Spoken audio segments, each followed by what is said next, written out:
अस्सलामु अलैकुम वरहमतुल्लाहि वबरकातुह।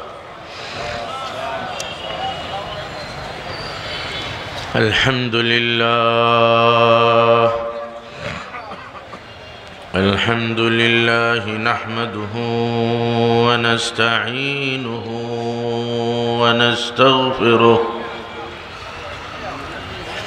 व नु'मिनु बिही व नतवक्कलु अलैहि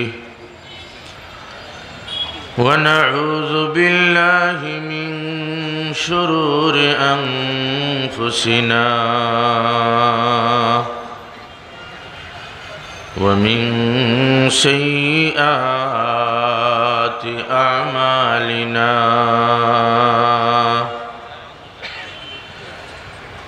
मन यहदिहिल्लाहु फला मुदिल्ल लहु व मन युद्लिल्हु फला हादिय लहु व नशहदु अन ला इलाहा इल्लल्लाह वहदहु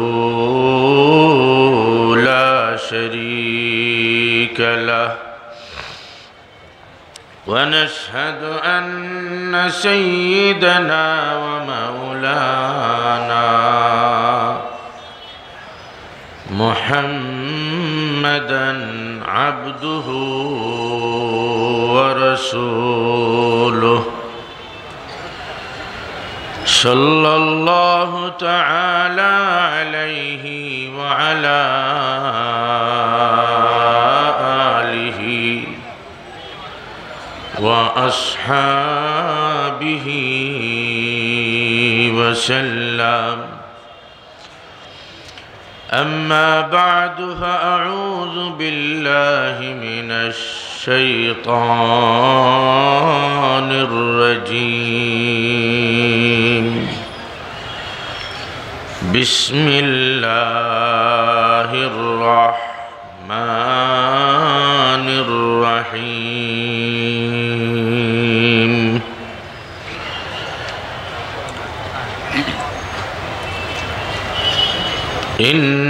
इन्नद्दीन इंदल्लाहिल इस्लाम।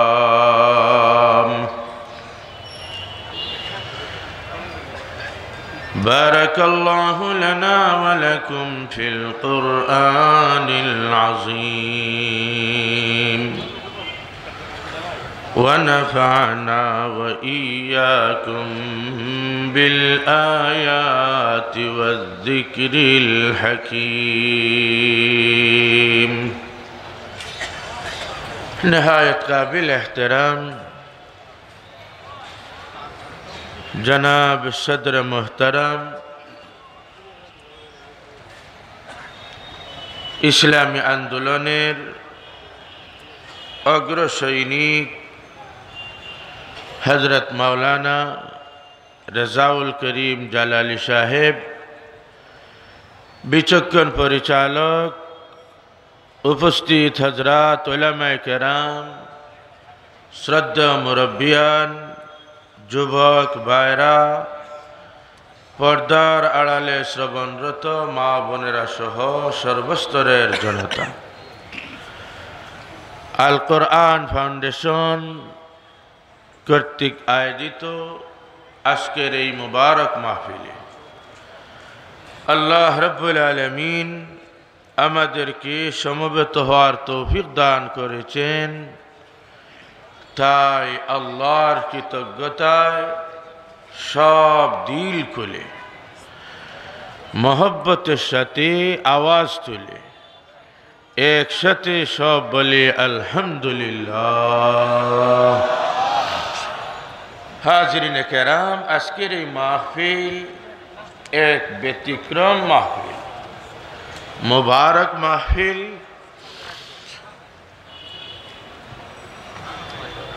যে মাহফিলের কর্তৃপক্ষ আল কোরআন ফাউন্ডেশন নামী ফাউন্ডেশনের কর্তৃপক্ষ, নামটাই ব্যতিক্রম। যেখানে শুভাগমন করেছেন, করবেন শেখুল হাদিস আল্লামা আজিজুল হক নওয়ারাল্লাহু মারকাদা। ভারতবর্ষে এক এক বুজুর্গের এক এক ভাবে পরিচিত। যদি বলা হয় হাকিমুল উম্মত, তাইলে আমরা একজনই বুঝি হযরত থানবী রহমতুল্লাহ আলাইহি। যদি বলা হয় শেখুল ইসলাম, তাইলে বুঝি হযরত সৈয়দ হুসাইন আহমদ মাদানী নওয়ারাল্লাহু মারকাদা। যদি বলা হয় ফকিহুন নফস, তাহলে বুঝি আমরা হযরত রশিদ আহমদ গঙ্গুই রহমতুল্লাহ আলাইহি।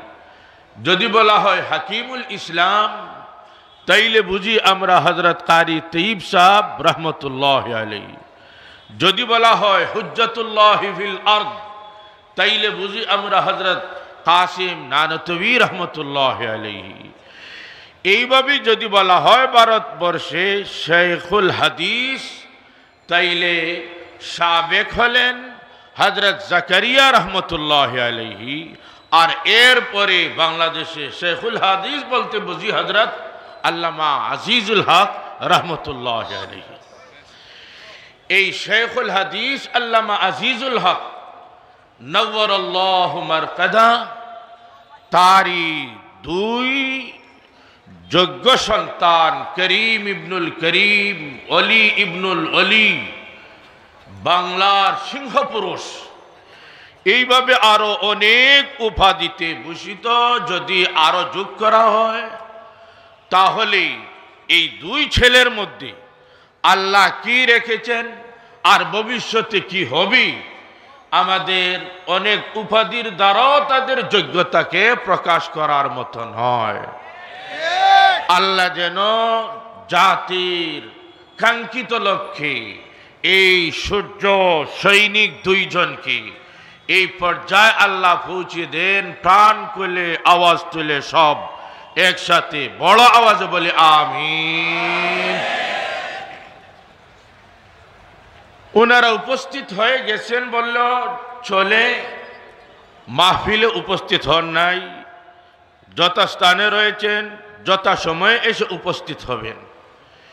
এমন ব্যক্তিত্ব এই মাহফিলে এসে উপস্থিত হবেন যেহেতু, এই দিকে লক্ষ্য রেখে আমি বলেছি এই মাহফিল ব্যতিক্রমধর্মী মাহফিল, মুবারক মাহফিল।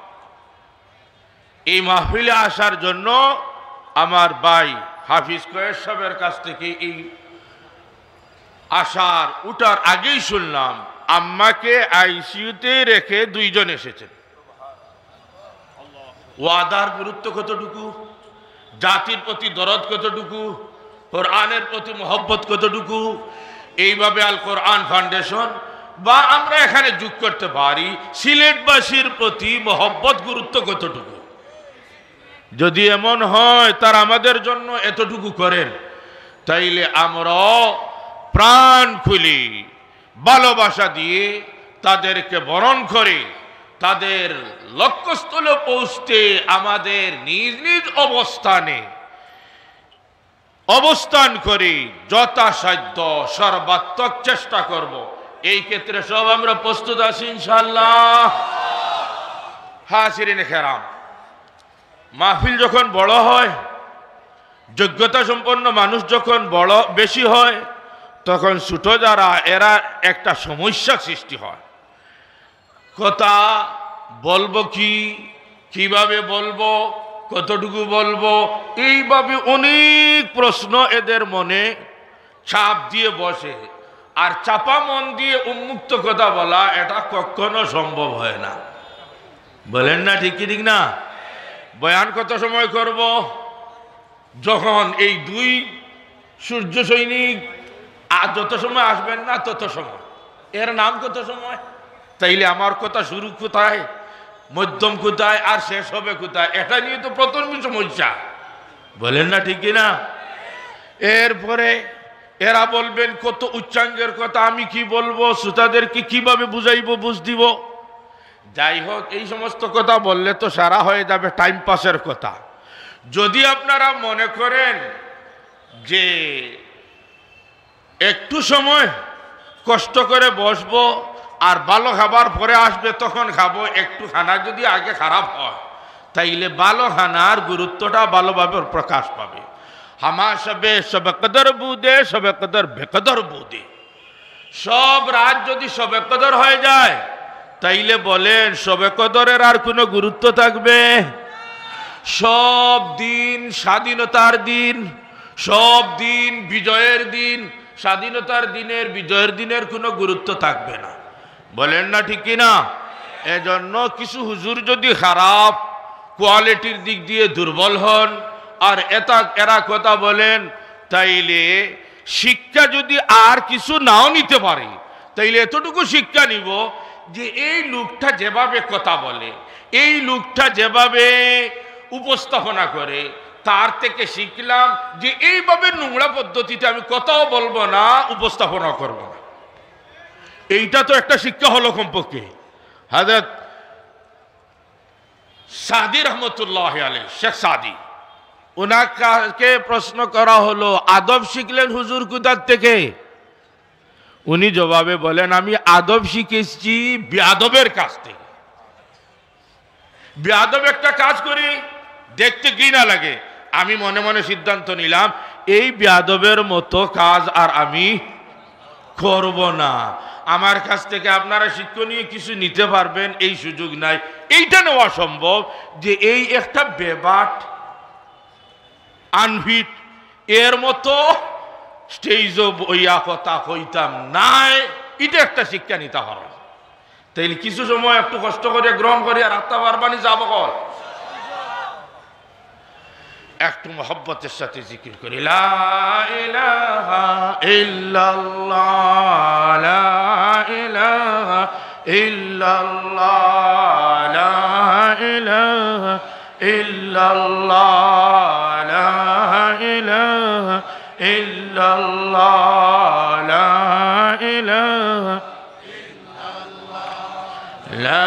ইলাহা ইল্লাল্লাহ, লা ইলাহা ইল্লাল্লাহ, লা ইলাহা ইল্লাল্লাহ, লা ইলাহা ইল্লাল্লাহ, লা ইলাহা ইল্লাল্লাহ, লা ইলাহা ইল্লাল্লাহ, লা ইলাহা ইল্লাল্লাহ, লা ইলাহা ইল্লাল্লাহ, লা ইলাহা ইল্লাল্লাহ, লা ইলাহা ইল্লাল্লাহ।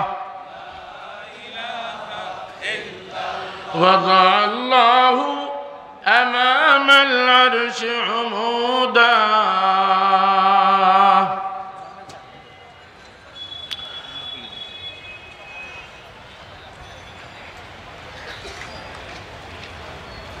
ألا وضع الله أمام العرش عمودا عند لا يهتز عند التهليل أبدا لا إله إلا الله لا إله إلا الله لا إله إلا الله لا إله إلا الله لا إله إلا الله محمد رسول الله।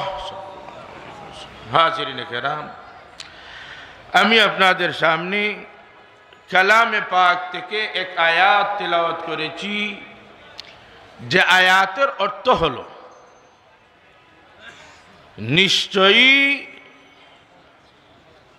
আল্লাহর কাছে সত্য ধর্ম একমাত্র ইসলাম। ইন্নাদ-দীনা ইনদাল্লাহিল ইসলাম, নিশ্চয় সত্য ধর্ম আল্লাহর কাছে একমাত্র ইসলাম। অন্য আয়াতে আল্লাহ রাব্বুল আলামিন বলেন, ওয়ামান ইয়াবতাগি গায়রাল ইসলামি দীনান ফালান ইউকবালা মিনহু ওয়া হুয়া ফিল আখিরাতি মিনাল খাসিরিন। ইসলাম ছাড়া অন্য ধর্ম যে ব্যক্তি গ্রহণ করবে আল্লাহর কাছে এটা গ্রহণযোগ্য হবে না, এই ব্যক্তি হবে পরকালে ধ্বংস। একমাত্র সত্য ধর্ম ইসলাম। আরেক আয়াতে আল্লাহ পরিষ্কার ভাষায় বলেন, ইসলাম ছাড়া আর কোন ধর্ম আল্লাহর কাছে গ্রহণযোগ্য হবে না। এর দ্বারা বলা যায় ইসলাম ছাড়া আর যত ধর্ম গ্রহণ করা হবে এই সব ধর্মের দ্বারা মানুষ সফল কাম হবে না, বরং মানুষ হবে ধ্বংসের শিকার। হাজিরিনে কেরাম, এই দুই আয়াতের দ্বারা যে কথা বের হলো, এইটাকে যদি কোরআন হাদিসের আশ্রয় ছাড়া অমুসলিমদের উক্তির মাধ্যমে দেখা যায়, তাহলেও বিষয়টা পরিষ্কারভাবে আমাদের সামনে এসে যায় যে সত্য ধর্ম একমাত্র হচ্ছে ইসলাম। সত্য ধর্ম একমাত্র ইসলাম, এটার প্রমাণ অমুসলিমদের ধর্মীয় গ্রন্থ, অমুসলিমদের কথা, অমুসলিমদের কাজের দ্বারা কিভাবে প্রমাণিত হয়, আমি খুব সংক্ষিপ্তভাবে এইটা তুলে ধরার পরে মূল বিষয় আপনাদের সামনে তুলে ধরার চেষ্টা করব। প্রতিটা ধর্মের মূল ভিত্তি হয়ে থাকে দুইটা বস্তুর উপর। একটা হলো ধর্মের প্রবর্তক বা নবী, আর আরেকটা বস্তু হয় ধর্মের ধর্মীয় গ্রন্থ। যে ধর্মের প্রবর্তক বা নবী মিথ্যা হয়ে যান, নাউজুবিল্লাহ, এই ধর্ম হয়ে যায় মিথ্যা বাতিল। আর যে ধর্মের ধর্মীয় গ্রন্থ বাতিল হয়ে যায়, এই ধর্ম মিথ্যা বাতিল হয়ে যায়। আমাদের ধর্ম ইসলাম, এর প্রবর্তক হলেন নবী মুহাম্মদ সাল্লাল্লাহু আলাইহি ওয়াসাল্লাম। এই নবীর অবস্থা কেমন, তিনি মিথ্যাবাদী না সত্যবাদী নবী? হাজিরিনে কেরাম, আমাদের নবী সত্যবাদী নবী। এই ক্ষেত্রে অমুসলিমদের ধর্মীয় গ্রন্থের মধ্যে হিন্দুদের ধর্মীয় গ্রন্থ বেদ, এটা চার প্রকার বেদের মধ্যে থেকে সেম বেদের মধ্যে রয়েছে, যার নামের প্রথম অক্ষর হবে ম, শেষের অক্ষর হবে দ, তারই অনুসরণ করতে হবে। আমাদের নবীর নাম হলো মুহাম্মদ। এতে বোঝা যায় নামের প্রথম অক্ষর ম, শেষের অক্ষর দ। আর সেম বেদে রয়েছে যার নামের প্রথম অক্ষর হবে ম, শেষের অক্ষর হবে দ, তারই অনুসরণ করতে হবে। তাইলে বোঝা যায় আমাদের নবী মিথ্যা নবী না সত্য নবী? আমাদের নবী সত্য নবী। ইনজিল বা বাইবেলের মধ্যে রয়েছে ওই পবিত্র আত্মা ফারকলিত, যাকে পিতা অর্থাৎ আল্লাহ, খ্রিস্টানদের কাছে হলেন আল্লাহ তাদের পিতা, মরিয়ম আলাইহিস সালাম হলেন সালাম হলেন আল্লাহর স্ত্রী, আর ঈসা আলাইহিস সালাম হলেন আল্লাহর ছেলে। এই হিসাবে আল্লাহ হলেন তাদের পিতা। বাইবেল বা ইনজিলে রয়েছে ওই পবিত্র আত্মা ফারকলিত, যাকে পিতা অর্থাৎ আল্লাহ আহমদ নামে প্রেরণ করবেন। আমাদের নবীর এক নাম হলো মুহাম্মদ আর আরেক নাম হলো আহমদ। যখন আমাদের নবীর আরেক নাম আহমদ, আর এই আহমদ বলে ইনজিল বা বাইবেলের মধ্যে এসেছে একজন ভবিষ্যতে আসতেছেন, তাইলে বোঝা যায় বাইবেলের মাধ্যমে আমাদের নবী মিথ্যা নবী নয়, বরং সত্য নবী। ইহুদিদের ধর্মীয় গ্রন্থ তাওরাতের মধ্যে রয়েছে আমার পর অনুরূপ এক নবী আসবেন, যার মুখে আল্লাহর বাণী উচ্চারিত হবে। কোরআন হলো আল্লাহর বাণী, উচ্চারিত হয়েছে নবী মুহাম্মদ সাল্লাল্লাহু আলাইহি ওয়াসাল্লামের মুখে। অতএব বলা যায় তৌরাতের দ্বারা প্রমাণিত হয় আমাদের নবী মুহাম্মদ সাল্লাল্লাহু আলাইহি ওয়াসাল্লাম সত্য নবী। নবী সত্য হওয়ার সাথে সাথে কোরআন যেটার উপর ইসলাম ধর্মের ভিত্তি, এটা সম্পর্কেও অমুসলিমদের উক্তি হলো অনেকগুলোর মধ্যে থেকে একটা। কবি লবিদ বলেন সূরা কাউসারের 2খানা আয়াতের উপর মন্তব্য করতে, লাইসা হাযা মিন কালামিল বাশার ইন্না আতাইনাকাল কাউসার ফাসাল্লি লিরাব্বিকা ওয়ানহার। বোর্ডে লিখা, আর এই 2 বাক্যের পরে হলো চ্যালেঞ্জ। যদি কোনো ব্যক্তির ক্ষমতা হয় তাহলে 2 বাক্যের মতো মাত্র একটা বাক্য এখানে লিখে দাও। মন্তব্যে ভাষা সম্রাট কবি লবিব বলতেছেন, লাইসা হাযা মিন কালামিল বাশার, এই 2টা বাক্য কোনো মানুষের তৈরি নয়। এর অর্থ আমি একজন মানুষ, আর এই 2টা বাক্য যেহেতু কোনো মানুষের তৈরি নয়, অতএব একজন মানুষ হয়ে এইভাবে সুন্দর 2টা বাক্য আমার দ্বারা তৈরি করা এখানে লেখা সম্ভব নয়। অথচ তিনি হলেন সর্বজন শ্রদ্ধেয়, তিনি হলেন সর্বজন স্বীকৃত। কাফির হলেও ভাষা সম্রাট আরবির উপর, এই ভাষা সম্রাট আরবির উপর হওয়ার পরে তিনি বলতেছেন লাইসা হাযা মিন কালামিল বাশার। কোরআনে কারীমের ইন্না আতাইনাকাল কাউসার ফাসাল্লি লিরাব্বিকা ওয়ানহার, এই 2টা কোনো মানুষের কথা নয়। তাইলে কার কথা হয়? একটু জবাব দেন না, কার কথা হয়? আল্লাহর কথা হয়। 2 আয়াত যদি আল্লাহর কথা হয়, তাইলে এই 2 আয়াত যে কোরআন থেকে আনা হয়েছে, এই কোরআন সম্পর্কে কি মন্তব্য করা যাবে? এক ডেগের ভাত চাল থেকে ভাতে রূপান্তরিত হলো কিনা বুঝার জন্য প্রতিটা ভাতে চাপ দিতে হয় না? পুরা ডেগে মাত্র একটা ভাতে চাপ দিলেই পুরা ডেগের খবর বলা যায়? মাত্র একটা ভাতে চাপ দিলে পুরা ডেগের খবর যেমন ভাবে বলা যায়, এইভাবে এই 2 আয়াতের উপর কবি লবিদের মন্তব্য, এর উপর ভিত্তি ভর করে পুরা কোরআন সম্পর্কে বলা যায় এটা কোনো মানুষের তৈরি নয়, বরং এটা আল্লাহর তৈরি। বলেন না ঠিক কিনা? হাজিরিন কেরাম, আগে প্রমাণ হলো নবী সত্য, আর পরে প্রমাণ হলো কোরআন সত্য। আর এই 2টা বস্তুর উপর ভিত্তি হলো ইসলাম ধর্মের, এতে প্রমাণিত হলো ইসলাম ধর্ম সত্য। জোরে বলেন না ঠিক কিনা? এই প্রমাণিত হওয়াটা না কোরআনের দ্বারা না হাদিসের দ্বারা, বরং অমুসলিমদের কথা, অমুসলিমদের কাজ, তাদের ধর্মীয় গ্রন্থের দ্বারা। কোন বিষয়কে প্রমাণিত করার সময় একটা পন্থা হলো দলিল প্রমাণ বা সাক্ষী গ্রহণ করা হবে নিজের দাবির পক্ষে নিজের লোক, আরেকটা পন্থা হলো নিজের দাবির পক্ষে নিরপেক্ষ লোক, আরেক পন্থা হলো নিজের দাবির পক্ষে বিরোধী দলের পক্ষের লোক। যদি নিজের দলের লোক হয়ে নিজের দলের পক্ষে সাক্ষী দেয়, তাহলে বলেন না এটা আদালতে গ্রহণযোগ্য না অগ্রাহ্য?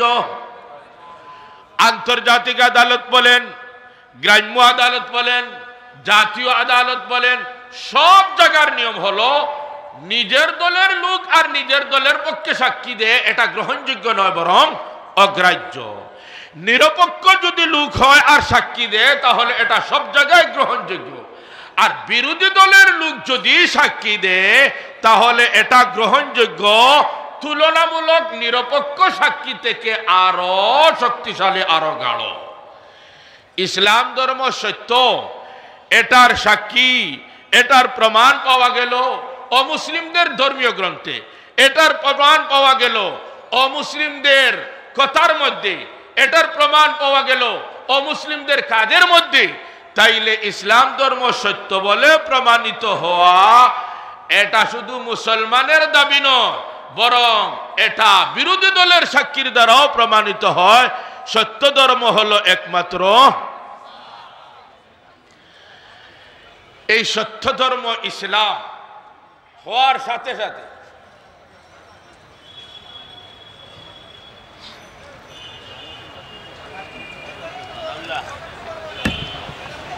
আরেকটা তার বৈশিষ্ট্য হলো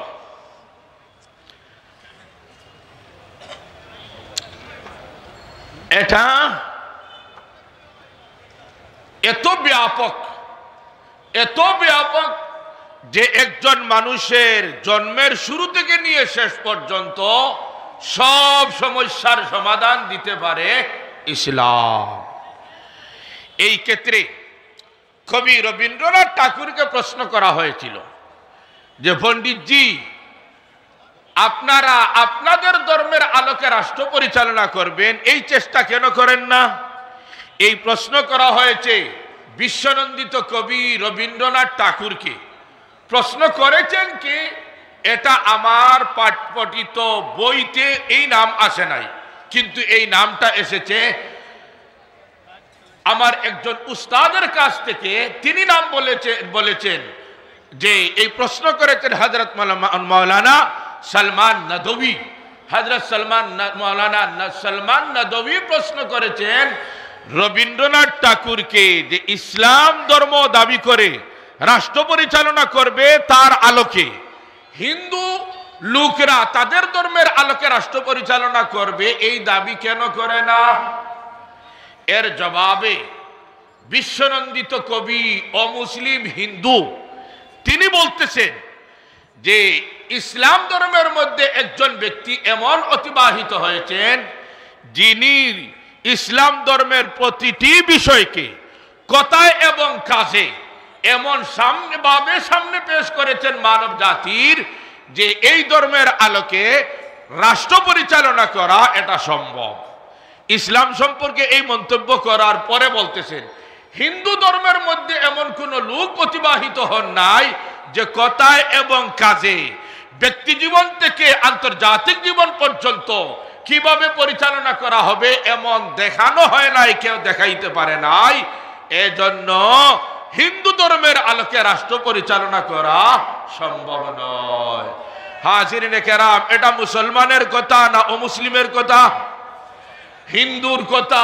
অমুসলিম ব্যক্তি আবার আন্তর্জাতিক স্বীকৃত একজন ব্যক্তি, জ্ঞানী একজন ব্যক্তি, এর দ্বারাও প্রমাণিত হয় ইসলাম ধর্ম তার বিধিবিধানের ক্ষেত্রে, তার প্রশস্ততার ক্ষেত্রে এত ব্যাপক যে একজন মানুষের জীবনের সব বিষয়ের সমাধান ইসলাম দিতে পারে।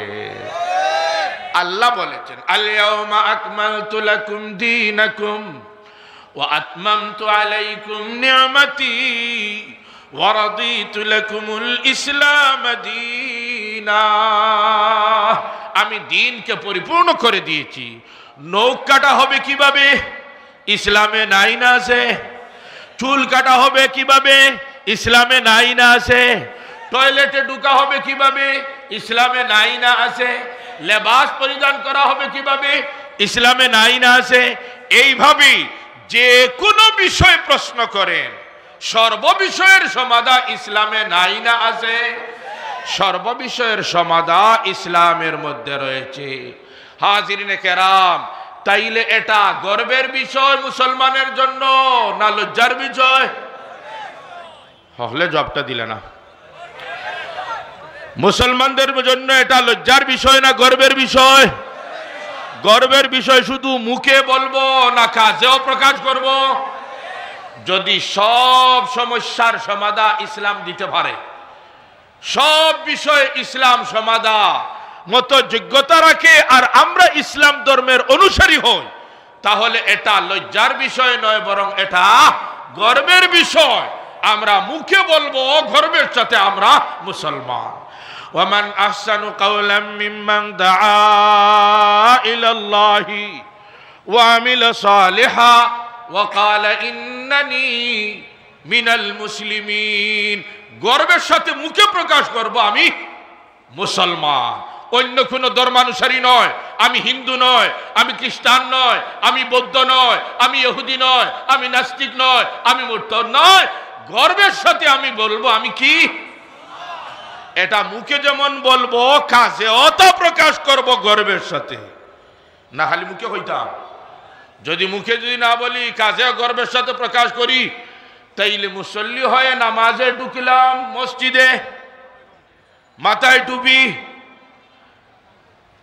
জামা যেভাবেই হোক, প্যান্ট ঝুলানো ছিল মসজিদের বাইরে, মসজিদের বাইরে মাথায় টুপি ছিল না, প্যান্ট ছিল গ্রন্থির নিচে, মসজিদে ঢুকার আগেই বা সাথে সাথে মাথায় দিলাম টুপি, আর প্যান্টটা ঝুলতে ঝুলতে নিচে রাস্তা পরিষ্কার করার মতো নিচে ছিল, এইটা তুলে নিলাম উপরে, নামাজ পড়লাম মুসলমান অবস্থায় মসজিদের ঘরে গর্বের সাথে।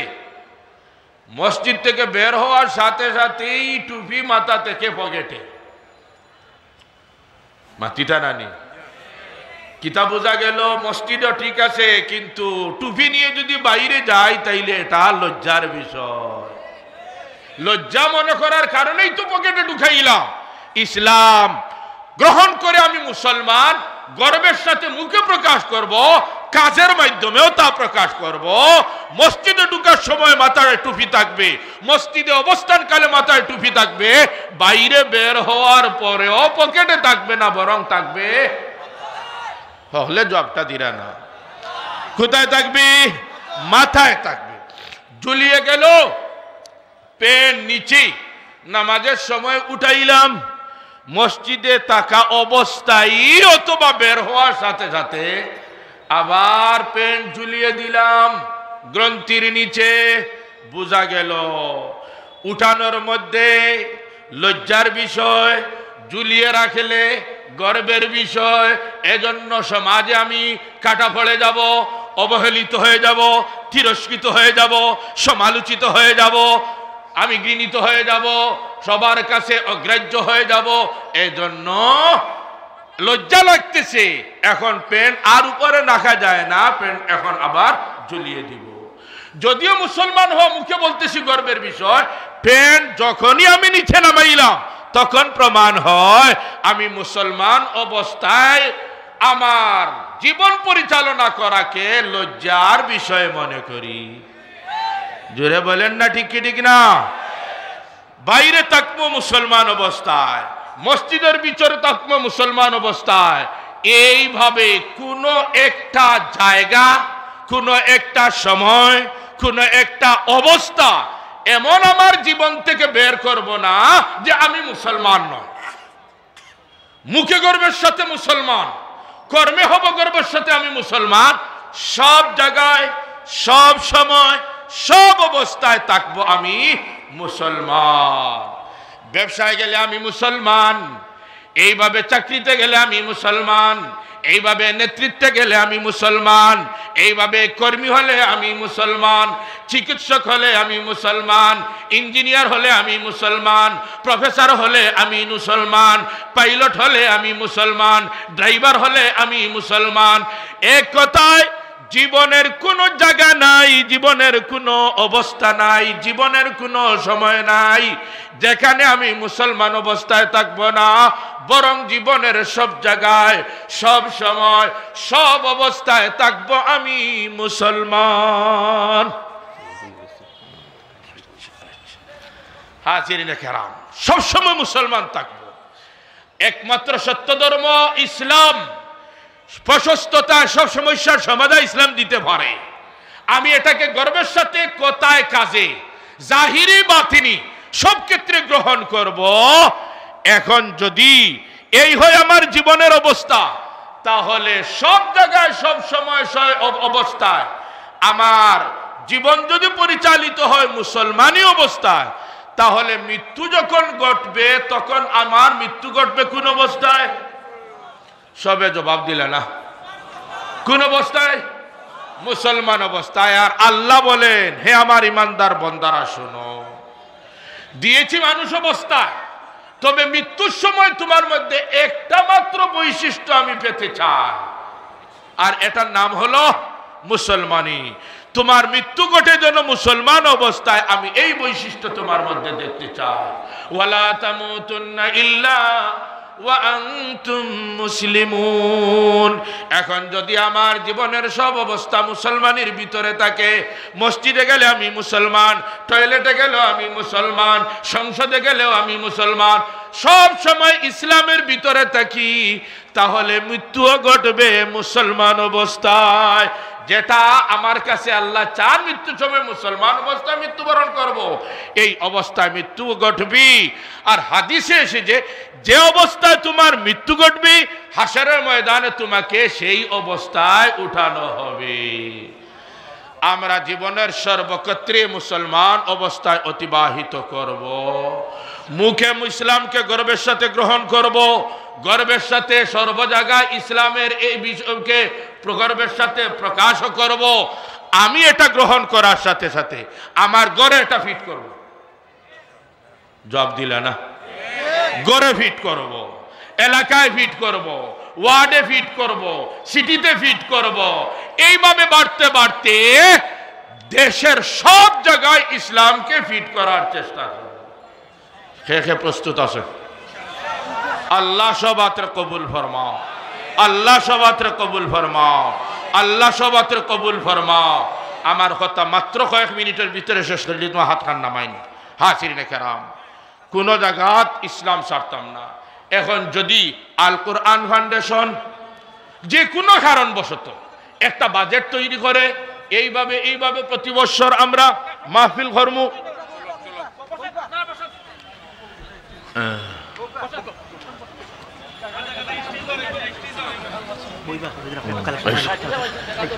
যদি আল কোরআন ফাউন্ডেশন উদ্যোগ নেয় প্রতি বছর এইভাবে, শেখুল হাদিস আল্লামা আজিজুল হক সাহেবের মতো পিতার ছেলেদেরকে এখানে উপস্থিত করবেন, যাদের সম্পর্কে আমি আগে বলে ফেলেছি, আবার পুনরাবৃত্তি করা হয়, তাহলে বিরক্তির হয়তো কারণ আপনাদের কাছে হয়ে যাবে। এইভাবে বুজুর্গ, এইভাবে বিপ্লবী আলিমদেরকে এইভাবে আল কোরআন ফাউন্ডেশন প্রতি বছর আমাদের সামনে পেশ করবে। এই সিদ্ধান্ত তাদের, এই উদ্যোগ তাদের, কোনো কারণবশত তারা দুর্বলতার শিকার হয়ে এই সুবর্ণ সুযোগ আমাদের হাতছাড়া হয়ে যায়, তাহলে বলেন না এই দুর্বলতাকে দূর করি, প্রতি বছর এমন বিপ্লবী উলামায়ে কেরামকে আমরা দেখব। আমরা আল কোরআন ফাউন্ডেশনের পাশে থাকার জন্য সব প্রস্তুত আছি ইনশাআল্লাহ। আল্লাহ আল্লাহ কবুল করুন, আমিন। কথা দেখো খালি দেখাইরা না, কাজও প্রকাশ করতে পারবা? জবাব আইছে তো বারবার তো হলে কই না, কাজও দেখাইতে পারবা নি সব হল। একটা কথা সংক্ষেপ হইও, খালি আমি গনরাম কিলা নামতাম বড় হুজুরে হাজির 70 রাজা, 70 সিলেটি ভাষায় 3 বার হইলাম বেড়া। এর অর্থ মানে কতবার হইলাম? 27 বার হইলাম বেড়া, মানে বেশি বার হইছি। 42 বার হইলাম সিলেটি ভাষায়। 42 কোনো সংখ্যা আসেনি সাহেব, 27 কোনো সংখ্যা আসেনি। এইটার উদ্দেশ্য মানে বারবার কত হওয়া হইলাম। আরবি ভাষার একটা নিয়ম হইল 70 যদি তারা ব্যবহার করে তাইলে এই সময় বেশি উদ্দেশ্য হয়। 70-এর ভিতরে অধিকর অর্থ লুকায়। আল কোরআন ফাউন্ডেশনের প্রয়োজন হইল 70,000 টাকা। কথাটা বুঝরানি সাবকল, যদি এর ভিতরে অধিকর অর্থ লুকাইল, যে বা যারা জড়িত হইবা এনর জীবন প্রাচুর্যে ওদিকে নিয়ামতে ভরপুর হইছিব। আল্লাহ ভরপুর করিয়া দেখা হলে হোক আমিন। নিয়ামতে ভরপুর হইতো জীবন, 70,000 টাকা পুরো হয়ে যেত। মাত্র 10 জন যদি 10,000 হইলেন, কিতা হইন সাব হল 70,000 10 নামতে আর শেষ হইতে কোনো আর অসুবিধা আছে? সিলেট মাশাআল্লাহ হযরত শাহজালাল রহমতুল্লাহ আলাইহি স্মৃতি বিজড়িত সিলেট, একজন গর্বিত সিলেটের সন্তান, গর্বর সাথে মুসলমানি দেখাইতে কথা কাজে আত খান উঠাইন। এ তো উলামায়ে কেরাম ইখানো, এরা সবর দোয়া হইতা পয়লা একজন আল্লাহর বান্দা 70,000 10,000 1 নম্বর হাত খান উঠাকা আমরা দেখি। মাত্র 10,000, মাত্র 10,000। আল্লাহ, মাত্র 10,000। এক সন্তান, গর্বিত সন্তান সিলেটর। আমরা সবরে নিয়ে দোয়া করতাম, এত উলামায়ে কেরাম গুনিয়া শেষ করার মতো নয়। সাইয়্যিদুল মুরসালিন وعلى آله وأصحابه أجمعين. اللهم صل على محمد كلما ذكره الذاكرون وكلما غفل عن ذكره الغافلون. يا من هو فعال لما يريد، يا من هو على كل شيء قدير، يا من أمره بين الكاف والنون، ومن إذا أراد شيئا أن يقول له كن فيكون. يا أرحم الراحمين، يا أرحم الراحمين، يا أرحم الراحمين. أني مسني الضر وأنت أرحم الراحمين.